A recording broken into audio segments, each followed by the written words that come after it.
శ్రీ రాజగోపాల్ రెడ్డి గారు.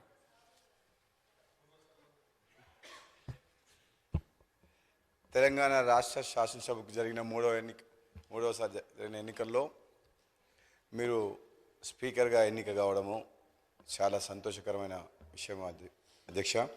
నిజంగా చెప్పాలంటే మేము ఈసారి ప్రభుత్వం వచ్చిన తర్వాత మీరు ఒక పొజిషన్లో ఉంటారు అనుకున్నాం. చాలా కష్టపడి పైకి వచ్చిన మీరు అంతకంటే ఇంకా పెద్ద స్థానంలో గౌరవప్రదమైన స్థానం వచ్చేసరికి ఇంకా చాలా ఆనందం కలిగింది. సంతోషకరమైన వార్త.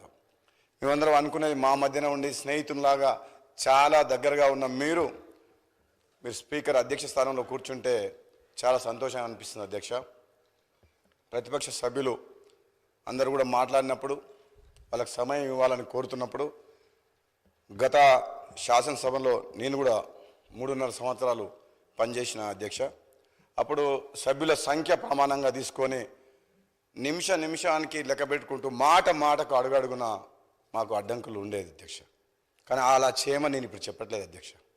సంఖ్యాపరంగా కాకుండా ప్రజా సమస్యల మీద మాట్లాడేటప్పుడు ప్రతిపక్ష సభ్యులకు తగిన సమయం ఇవ్వాలని, అధికారపక్షమైన ప్రతిపక్షమైన ఈ తెలంగాణ రాష్ట్ర ప్రజలు ఎన్నో ఆశలతో తెలంగాణ రాష్ట్రం సాధించుకున్నారు కాబట్టి ఈ ప్రజాస్వామ్యాన్ని కాపాడే విధంగా ప్రశ్నించే గొంతుగా ప్రజల పక్షాన ప్రజాప్రతినిధులుగా ఎన్నికై ఈ సభకు వచ్చిన ప్రతి ఒక్కరికి కూడా వాళ్ళ సమస్యలు కానీ వాళ్ళ నియోజకవర్గ సమస్యలు కానీ తెలంగాణ రాష్ట్రంలో ఎన్నో ఆశలతో పెట్టుకున్న ప్రజల సమస్యలు కానీ మాట్లాడే అవకాశం మీరందరికీ కూడా కల్పిస్తారని చెప్పి కోరుకుంటూ, ఒక విధంగా చెప్పాలంటే గతంలో జరిగిన చేదు అనుభవాలను నేను చెప్పదలుచుకోలేదు. కానీ సభ్యులందరికీ కూడా అధికార పక్ష సభ్యుల పార్టీ తరఫున మేము మాటిస్తున్నాం.